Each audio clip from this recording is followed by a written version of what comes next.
नमस्कार मित्रांनो, आज आपण एका अशा विषयावर बोलणार आहोत जो प्रत्येकाच्या आयुष्याशी जोडलेला आहे. संस्कार. माणूस कितीही श्रीमंत असो, कितीही शिकलेला असो, पण जर त्याच्याकडे चांगले संस्कार नसतील तर त्याचं आयुष्य हळूहळू रिकामं होत जातं. कारण पैसा माणसाला मोठं बनवू शकतो, पण संस्कारच माणसाला चांगला माणूस बनवतात. आजच्या काळात लोकांकडे महागडे फोन आहेत, मोठी घरं आहेत, पण मनात शांतता नाही, नात्यांमध्ये प्रेम नाही, आदर नाही. आणि याचं सर्वात मोठं कारण म्हणजे संस्कारांची कमी. लहानपणी आई म्हणायची, मोठ्यांचा आदर कर, खोटं बोलू नको, कुणाचं वाईट करू नको. तेव्हा वाटायचं हे सगळं जुनं आहे. पण जसं जसं आयुष्य पुढे जातं तसतसं समजतं की हेच शब्द आयुष्य वाचवतात. कारण संस्कार म्हणजे फक्त नमस्कार करणं नाही. संस्कार म्हणजे परिस्थिती कितीही वाईट असली तरी माणुसकी जपणं. एक मुलगा होता, गरीब घरात वाढलेला. घरात पैशांची खूप अडचण होती, पण आई वडिलांनी त्याला एक गोष्ट शिकवली होती, कधीही चुकीच्या मार्गाने पैसे कमवू नको. तो मुलगा रोज मेहनत करत होता. लोक त्याची थट्टा करत होते. काही लोक म्हणायचे, प्रामाणिक राहून कोणी मोठं होत नाही. पण त्या मुलाने संस्कार सोडले नाहीत. वर्षानुवर्ष मेहनत केली आणि एक दिवस तो मोठा अधिकारी झाला. जे लोक त्याला कमी समजायचे तेच लोक त्याच्यासमोर मान झुकवू लागले. कारण शेवटी जिंकतो तोच ज्याच्याकडे चांगले संस्कार असतात. आज अनेक मुलं आई वडिलांशी मोठ्या आवाजात बोलतात, मोबाईलमध्ये इतके गुंतून जातात की घरातील माणसांची किंमतच विसरतात. मित्रांनो, ज्या घरात संस्कार संपतात त्या घरात सुख हळूहळू संपायला लागतं. कारण संस्कार नसतील तर पैसा अहंकार बनतो, ज्ञान गर्व बनतं आणि स्वातंत्र्य चुकीच्या मार्गावर नेतं.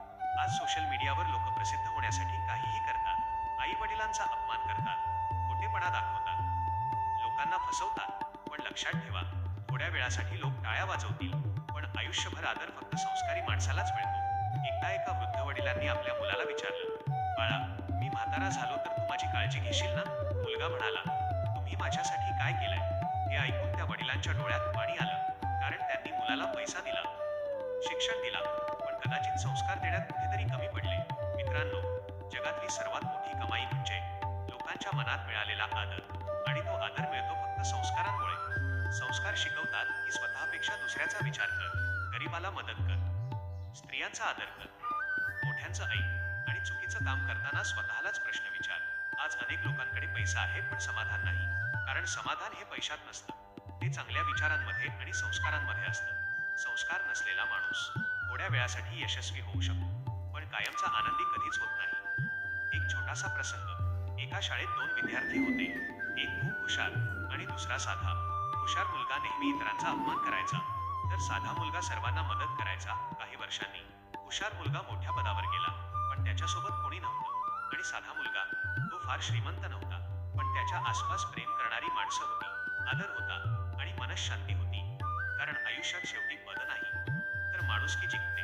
आज अनेक पालक मुलांना महागड्या वस्तू देतात, पण वेळ देत नाहीत. लक्षात ठेवा, मुलांना पैशांपेक्षा संस्कारांची जास्त गरज असते. कारण महागडा फोन मुलाला आनंद देईल, पण चांगले संस्कार त्याचं संपूर्ण आयुष्य घडवतील. संस्कार म्हणजे अंधारातही योग्य मार्ग निवडण्याची ताकद. संस्कार म्हणजे कोणी पाहत नसताना सुद्धा प्रामाणिक राहणं. संस्कार म्हणजे यश मिळालं तरी जमिनीवर राहणं आणि अपयश आलं तरी हार न मानणं. मित्रांनो, आज जर समाजात भांडणं वाढत असतील, नाती तुटत असतील, लोक स्वार्थी होत असतील, तर त्यामागे एकच कारण आहे, संस्कारांची कमी. एक संस्कारी माणूस कधीच दुसऱ्याचं वाईट विचारत नाही. तो स्वतः पुढे जातो, पण इतरांनाही सोबत घेऊन जातो. आजच्या पिढीने आधुनिक व्हायला हरकत नाही, मोठी स्वप्न बघायला हरकत नाही, पण आपल्या संस्कारांना विसरू नका. कारण झाड कितीही उंच वाढलं तरी त्याची मुळे मजबूत नसतील तर ते झाड एक दिवस कोसळतंच. तसंच माणसाचं आहे, संस्कार हीच त्याची मुळे आहेत. तुमच्याकडे पैसा नसला तरी चालेल, पण चांगले संस्कार जरूर असू द्या. कारण पैसा संपतो, सौंदर्य कमी होतं, पद बदलतं, पण चांगुलपणा आणि संस्कार कायम लक्षात राहतात. म्हणून आजपासून एक निर्णय घ्या, आई वडिलांचा आदर करा, खोटं बोलणं कमी करा, गरजूंना मदत करा आणि माणुसकी कधीही सोडू नका. कारण शेवटी लोक तुमची श्रीमंती नाही आठवणार, लोक आठवतील तुमचे संस्कार, तुमचा स्वभाव आणि तुम्ही दिलेला आदर. आयुष्य सुंदर बनवायचं असेल तर घरात पैसा आणण्यापूर्वी घरात संस्कार आणा. कारण ज्या घरात संस्कार असतात तिथे देवही आनंदाने राहतो. व्हिडिओ तुम्हाला आवडला तर नक्की सबस्क्राईब करा अशा प्रेरणादायी व्हिडिओसाठी.